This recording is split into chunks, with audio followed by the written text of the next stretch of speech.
Hello friends, welcome back. This video we will discuss one more critical reasoning exercise that is aimed to develop your logical skills helpful for your BERC and other verbal ability sections in CAT and other management entrance examinations. So we will straight away go to the questions. First question.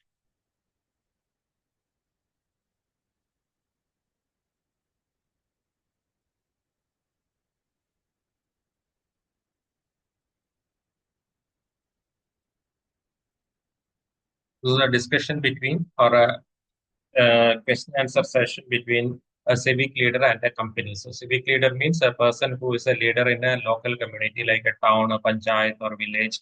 Such a person is called a civic leader, a person who is leading a community in a particular area, such as a panchayat or a village or a town. So, that such a person is called a civic leader. So, what is his statement? He's saying that the cancer rate among the citizens is because of the hazardous or poisonous materials produced at your plant. Means the company is having a plant in a particular place, and so they are producing some materials which are considered hazardous or poisonous, because of which there is a high cancer rate among the citizens in that community.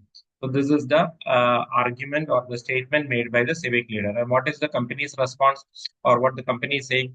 Company says that as per our statistics, the rate of cancer is high throughout the valley which is in which the plant is situated, because local well supply drinking water are polluted, not because of the plant. So the company is having a counter argument saying that the cancer rate is high not just in that particular community, it is in all the communities in that particular valley where the plant is situated. So not just in one particular local community, but in all the other communities, there is a high rate of cancer as per their statistics, and this is not due to the plant; it is because of the contaminated water in the local wells. And so the local wells are having some pollution, and because of which the cancer rate is high. This is the company's reply or counter argument. So, what is your question? Your question is to find a statement that weakens the company's claim. So, you have to find a statement that weakens the argument by the company regarding the cause of pollution being the low water in the local wells. So, this is what you need to find. So option A, the statistics do not differentiate between types of cancer. Is this an argument that weakens the company's argument, or a statement that weakens the company's argument? No.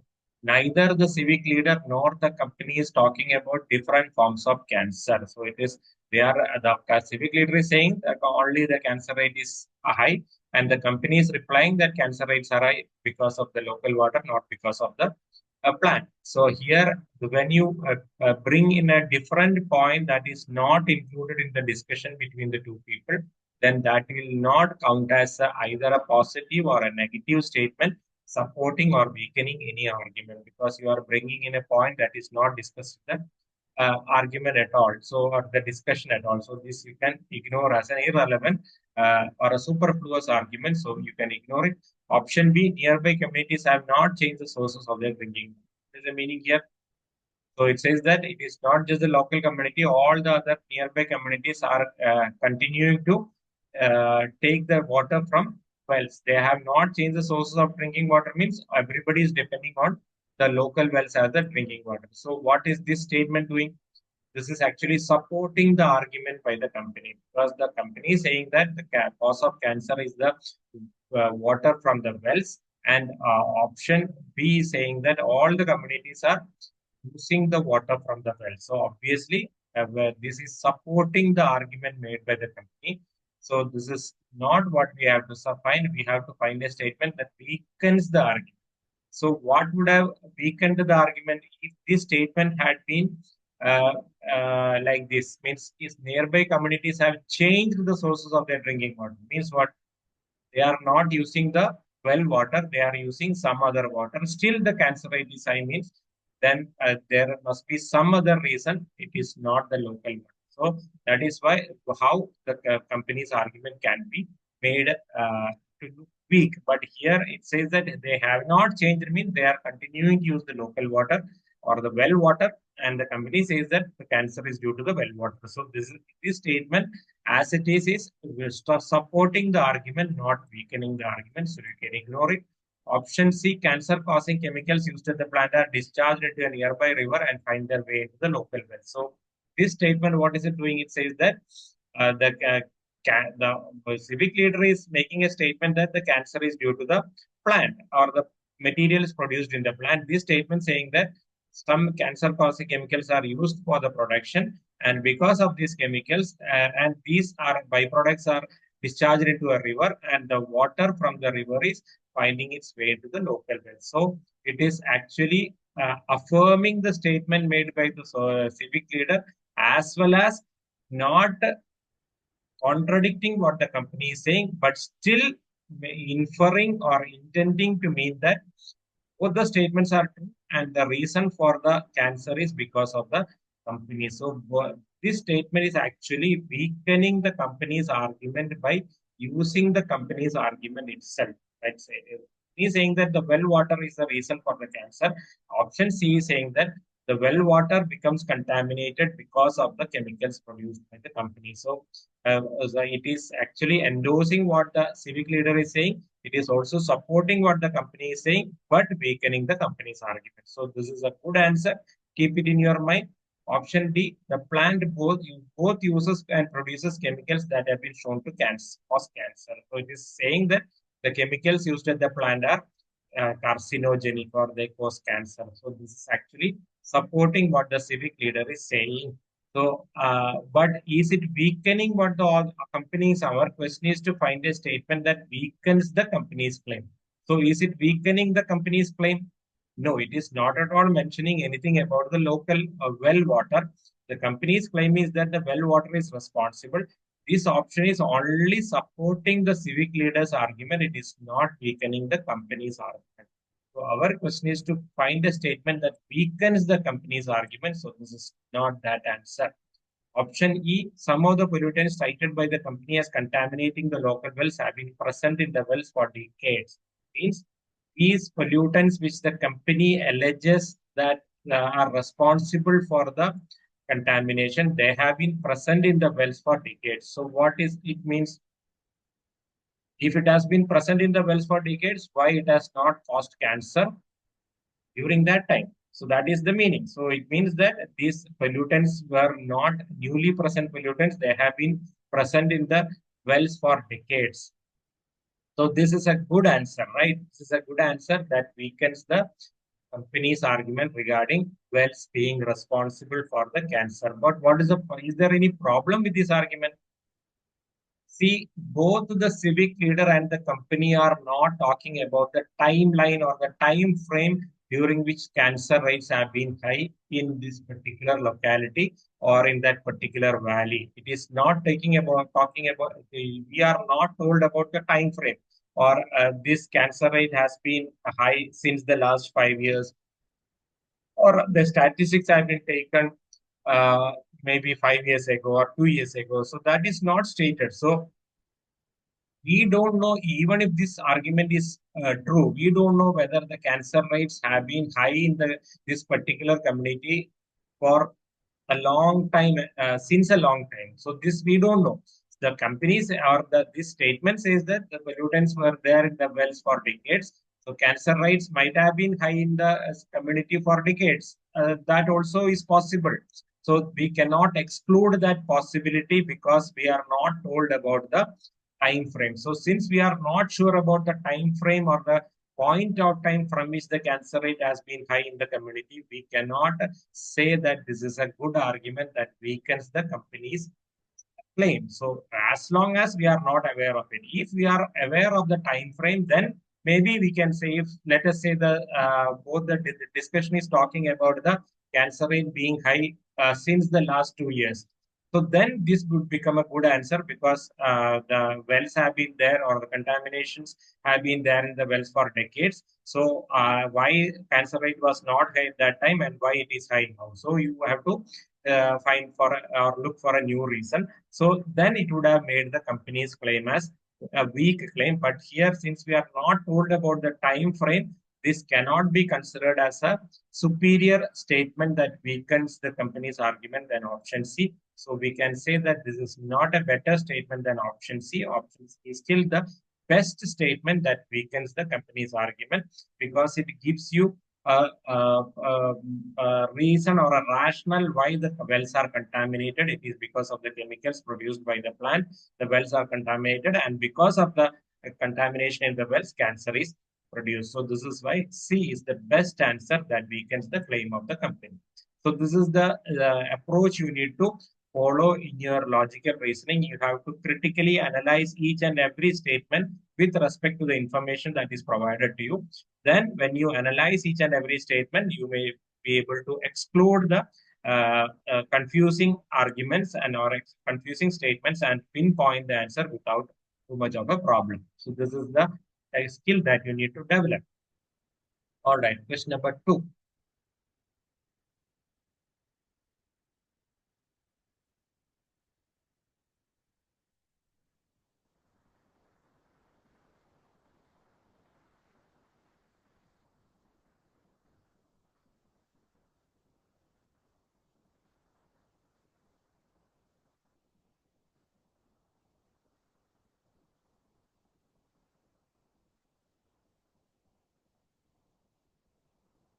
So, in this particular question, we are given certain facts here and a conclusion here. Now, our question is to find a statement that weakens the argument, or weak argument means the conclusion. So, there are certain facts given based on which there is a conclusion. So, you have to find a statement that weakens the conclusion.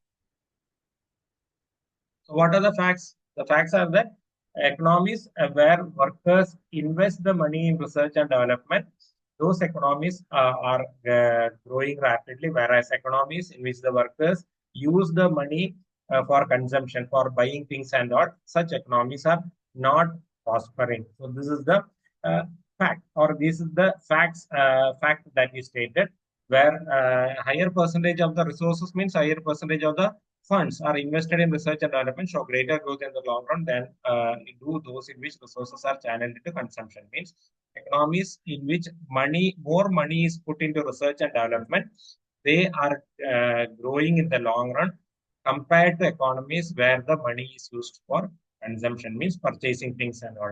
So that is why it is giving an example. Japanese workers spend a higher percentage of their income investing in research and development than American workers.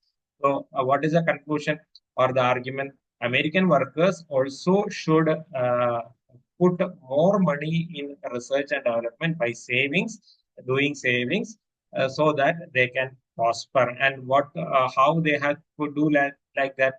The United States government must change the tax code. Why they have to change the tax code means they have to increase the taxes for consumption. So they have to discourage American workers from using their money from purchasing things.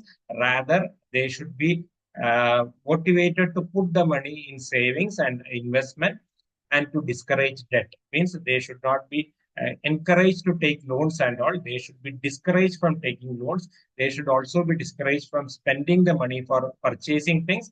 Rather, the American workers should be encouraged to put their money in savings and investment so that they can grow as fast as Japan. So Japanese workers are saving and investing the money, as a result of which Japanese economy is prospering. So American workers should also be encouraged to save and invest the money rather than use it for consumption, so that the American economy can progress in the long run like the Japanese economy. So this is the essential conclusion. Now we have to find a statement that weakens the conclusion or the argument. Option A, Japanese research is more focused on consumers than research by American firms. So here it says that in what subject this research is being done. This is not at all a point of discussion.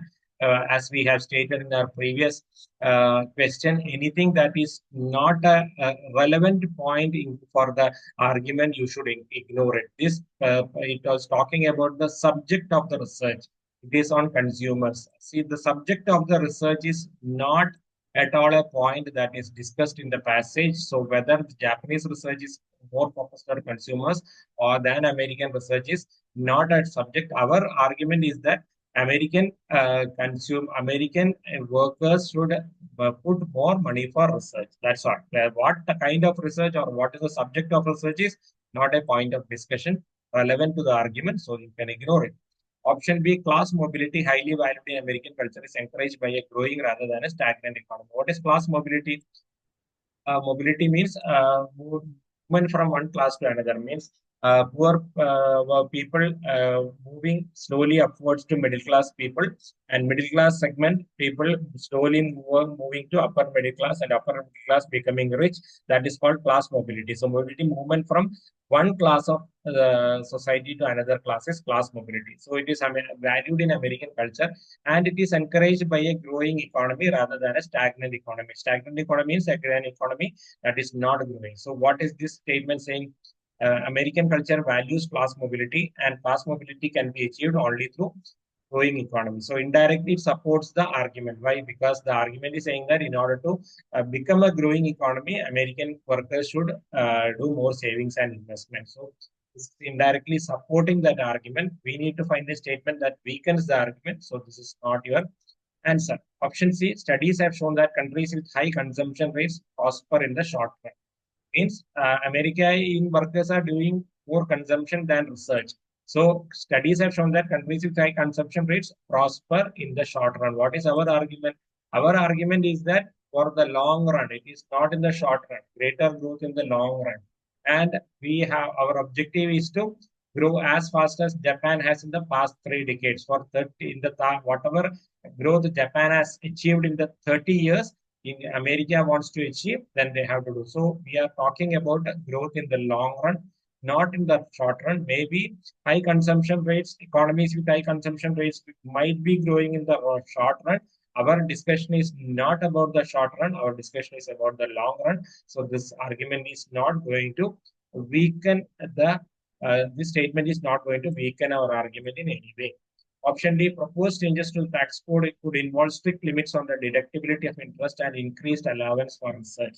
What is the meaning? It is talking about what are the changes that we can include in the tax code. See, our argument itself is that the tax code should be changed, and this option says that it should. What in what ways it should be changed? So, when you suggest the changes, what are you doing? You are actually supporting that changes should come. So the argument is that there should be changes in the tax or the tax law, and this statement is talking about what those changes should be. So what is it is indirectly doing? It is actually supporting this statement. So this is not an answer we are looking for. We need to find a statement that weakens the argument. Now try to understand this. What is the meaning? Proposed changes in the tax code to strict limits on the deductibility of interest means uh, uh, deductibility of interest means when you can deduct the interest from the taxes, or whatever interest you are earning, that can be deducted from the taxes. So there should be a limit on the deductibility of interest. Means what?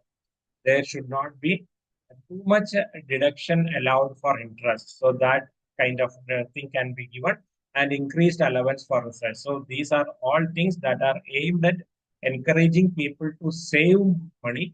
So this is actually supporting the argument. So since it is actually supporting the argument, it is not your answer.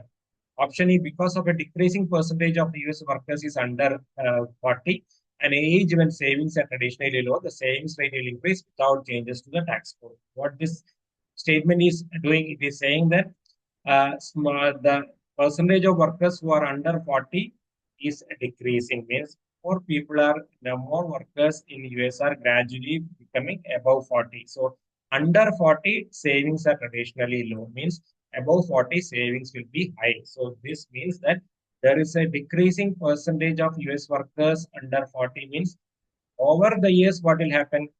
The number of workers in USA who are under 40 will be lower, and when it is lower, people who are above 40 will be higher, and people who are above 40, they will save more. So automatically savings will increase without any changes in the tax. This option is basically arguing against the need for a tax change in the tax code. So the argument is that there should be some changes in the tax code. This option says that there is no need to change the tax code.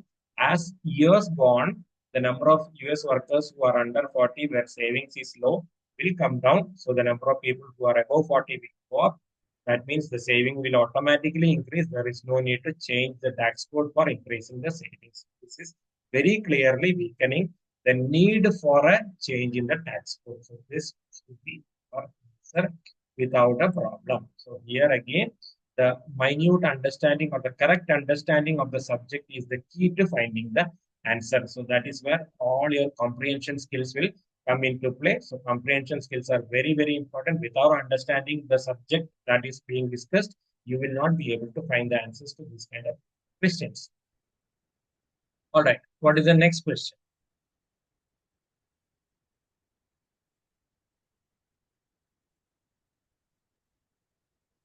You are given certain facts, then you are asked to find a conclusion. What is the conclusion? A conclusion should always be supported by the facts given. So, what are the facts given?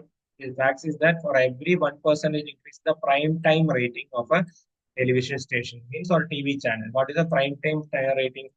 A time prime time means the time when most number of people watch a channel or a TV program or watch TV is the prime time. Normally, prime time is considered between 7 o'clock in the evening to 9:30 in the evening. So that time slot is considered to be the prime time in almost all the countries. And this prime time ratings of a TV station. So TV station means any television channel. If there is a 1% increase in the prime time ratings of a TV station, automatically there is a 3.5 percentage increase in the number of people watching the evening news program. Means what is the meaning? Whenever there is an increase in the prime time rating of a TV channel, automatically it means that more number of people are watching the news programs in the evening of that particular channel.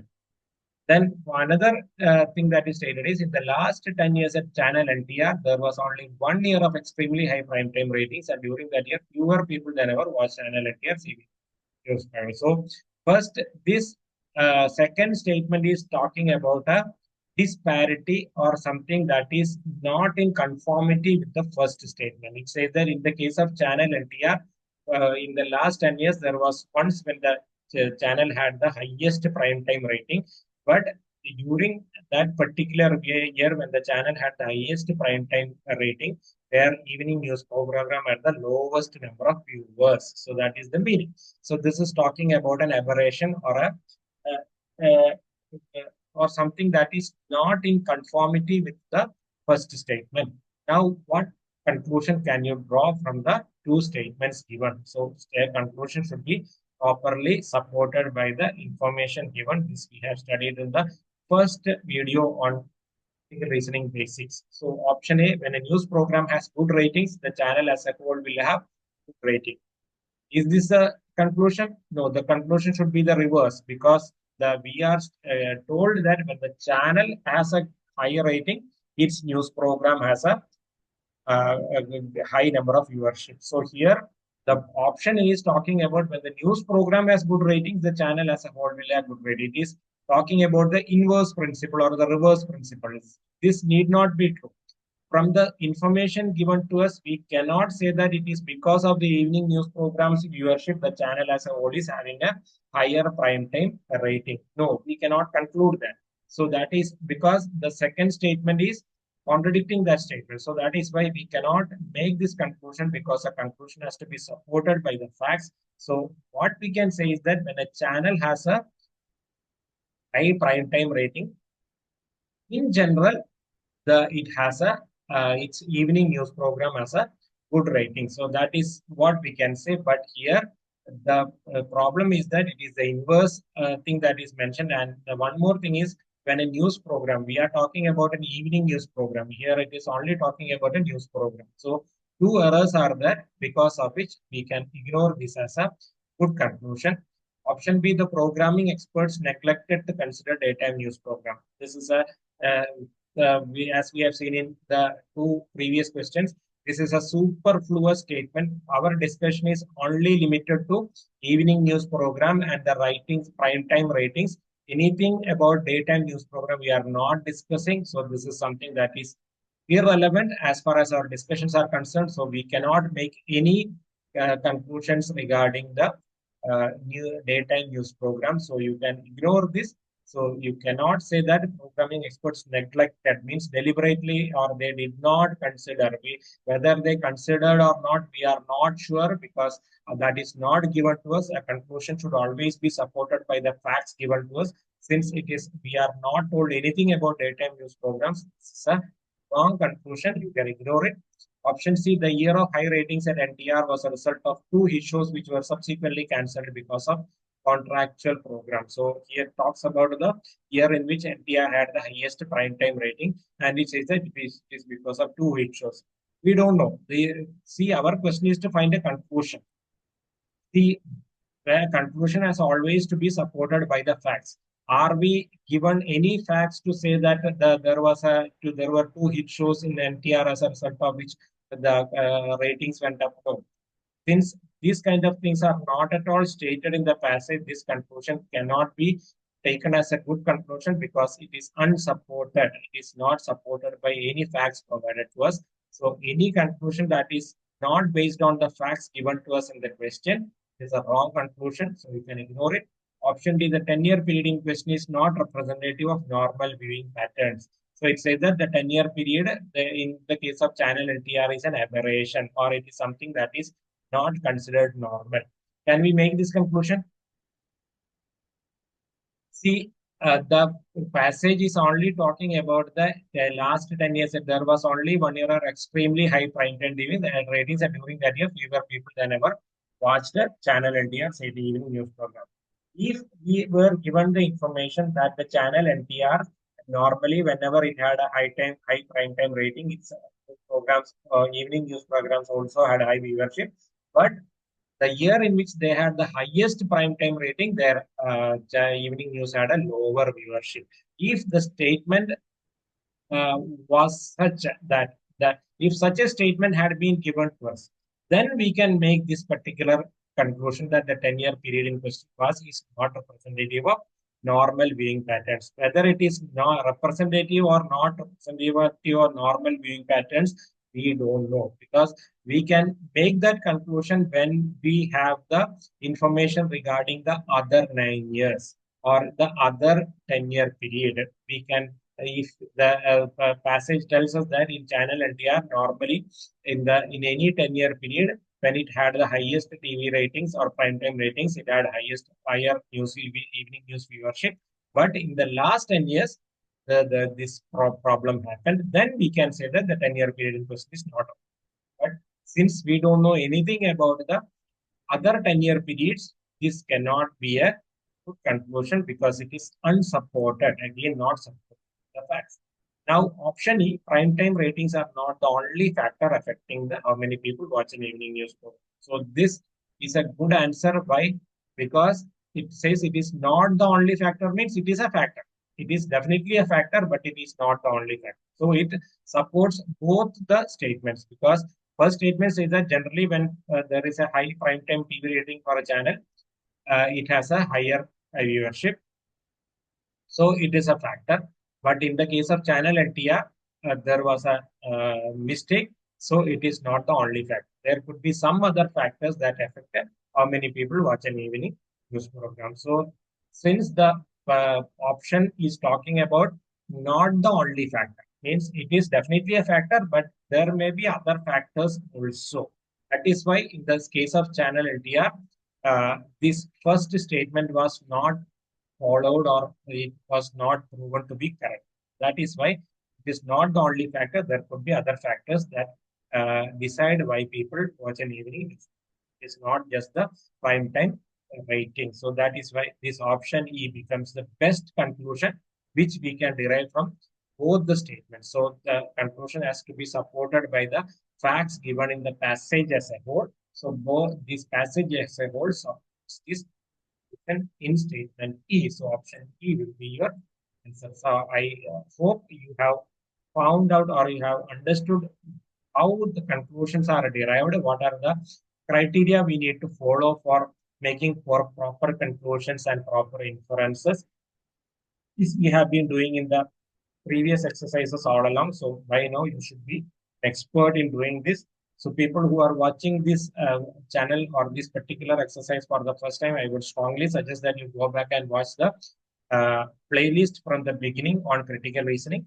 From the basics, it has been all the questions have been designed to understand the nuances of critical reasoning in a graded and systematic manner so that your understanding and your skill becomes very thorough. So I hope you have gained some information from this video. If you have liked it, please like, share, and subscribe so that I get more exposure and viewership, and that will motivate me to come out with further videos. Thank you. Bye bye.